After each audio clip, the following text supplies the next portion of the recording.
Hello mga kamusikero, gusto mo bang matuto ng keyboard o piano pero wala kang pera para sa mga music lessons?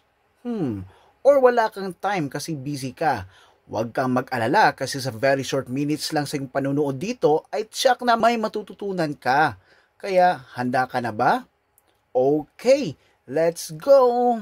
Mga kamusikero, ang una mong dapat nakikilalanin ay ang mga tinatawag nating piano tiles. Mayroon tayong black and white tiles nakikita, di ba? Ano ba ang napansin niyo sa arrangement ng tiles? Tama! Di gaya ng white tiles, ang black tiles ay hindi dikit-dikit kung titingnan. At kung napansin natin, nakapattern din ang arrangement nila. May dalawa, may tatlo, dalawa naman, tatlo, at saka dalawa. Tatlo. Paulit-ulit ito. Yan ay dahil sa paulit-ulit din ng pagkakasunod-sunod ng tinatawag nating musical letter names. Tandaan, musical letter names. At yan ang pinakamahalagang matututunan natin ngayon. Mga kamusikero, alam kong alam nyo na ang letter alphabet natin. From A to Z. Tama? Siyempre naman. Dito sa music, meron din kasi tayong tinatawag na music alphabet. Yan, laging tandaan. At ito ang A, B, C, D, E, F, G. Okay? Karong-klaro na walang H, I, J, K. Dito sa music, A, B, C, D, E, F, G. Hanggang G lang. Okay? Or, pwede ring C, D, E, F, G, A, B. Okay? Uulitin natin. Pwedeng A, B, C, D, E, F, G or C, D, E, F, G, A, B. Pero sa puntong ito, gusto ko mag-focus tayo sa pagkakasunod-sunod na C, D, E, F, G, A, B. Pwede mo bang ulitin? Okay. Sige nga, bigkasin mo nga, sabay-sabay tayo. C, D, E, F, G, A, B. Again, C, D, E, F, G, A, B. Magaling. Magsisimula ang C dito sa magkalapit na two black tiles. Yan, sa bandang kaliwa. Tandaan mga kamusikero, magsisimula ang C dito. Yan ang C. At kasunod naman nito ay ang D, E, F, G, A, B. Yan.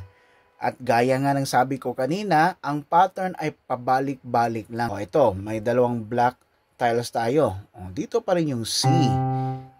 Dito naman ang D, E, F, G, A, B, C. Yan. So, dito rin. So, meron din tayong dalawang black tiles. So, dito rin yung C, D, E, F, G, A, B, C.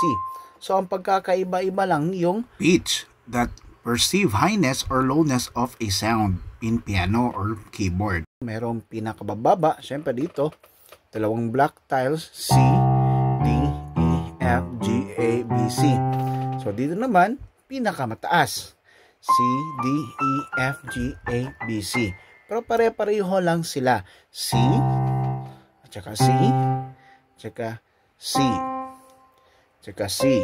So, ibig sabihin, ngayon, alam mo na yung mga musical letter names dito or music alphabet dito sa piano or keyboard natin. So, tandaan na magsisimula talaga yung C dito sa dalawang magkalapit na black tiles. C. At, syempre, napaka-simple ding tandaan natin na kapag sa F ay dito sa tatlong magkakalapit na black tiles. Ito yung F. Ito yung F. Ito rin yung F. Ito rin yung F. Okay, ito rin yung F, 'di ba? C, D, E, F, G, A, B, C. Yan. Okay, ulitin natin ha. C, D, E, F, G, A, B, C. Yan. Again. C, D, E, F, G, A, B, C. Pamilyar ba yung tunog? Do, re, mi, fa, sol, la, ti, do. Yan. Okay. So, di ba? Simple lang itong simulan. Sa susunod nating lesson ay kikilalanin naman natin ang mga black tiles.